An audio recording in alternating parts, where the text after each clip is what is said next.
Chapter 14 is our first defeat boss map past the early game, and demonstrates a lot of the tactics used in several late game clears. Daniela starts very far away in the northern castle, and with only a few generic enemies that start outside, our focus is almost entirely on movement. Only Benny and Scarlet block our path to the castle, and we can actually make this work in our favor using a new skill.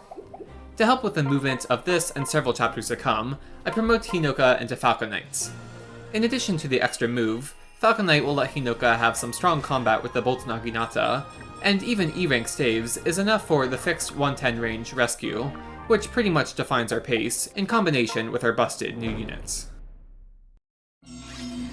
The key setup to this chapter is getting someone onto or past Benny's spot turn 1, so that they can rescue Azura turn 2, who then sinks for them to move in range of Daniela.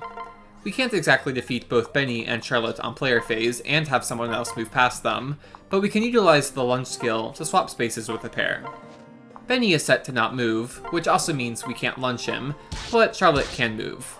As such, we just need 2 units to reach them, one to defeat Benny and the other to lunge Scarlet, and with the Shelter Sing, we just so happen to be able to refresh 2 units.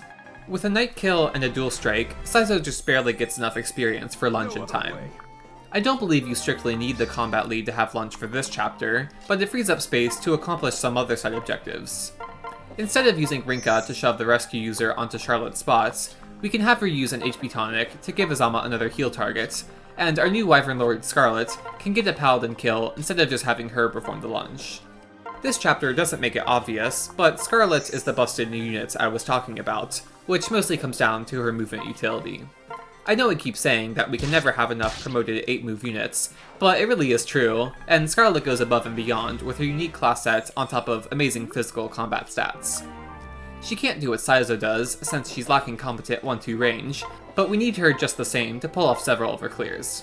Sadly, this isn't true for our other new units, the underwhelming Swordmaster Ryoma. Don't get me wrong, he has spectacular 1-2 range combat with the Raijinto, but he only has 6 move and doesn't provide movement on pair up. As such, we can't really get him to the places where we want enemy phase units, regardless of his strength. If anything, he's too strong, and threatens to take kills from units we need to train in the mid-game. His time will come in a couple late-game clears where we need all hands on deck, but otherwise Ryoma is mostly just strong filler combat with Dragon Vein and Sky Knight access. Because Phoenix Mode unpaired Azura and Scarlet, Scarlet could get the Paladin kill on her own. This meant Silas had his action free to shelter Azama, rather than having Scarlet transfer to him, then switching to her so she could get the Paladin kill. Because of this, Azama reached level 10 way earlier than I was expecting, and while not necessary, the 4-hit avoid and dodge that comes from Rally Luck will certainly be neat in a couple chapters. Tsubaki is also now looking to reach level 10, and since he's so underleveled, his XP gain in normal mode is incredible. As such, he only needs an offhanded kill or 2 in the next few chapters to reach level 10. Since we kept 10 enemies alive, the reinforcements in the castle don't trigger, so we can fly right up to Daniela unimpeded. Even with the Charlotte's lunge trick, we can just barely reach Daniela by separating a unit into her range. This means we only have 1 round of combat on the enemy phase to defeat her. Kagero actually has a preferable matchup against her over Saizo, though even she can't double without +2 speed from the mess hall and a mid-map speed level up. However, we can use the Dragon Vein to deal 10 damage to her, letting us get away with just 1 hit from Kagero and a strong dual strike from Hinoka, using the new Beast Killer.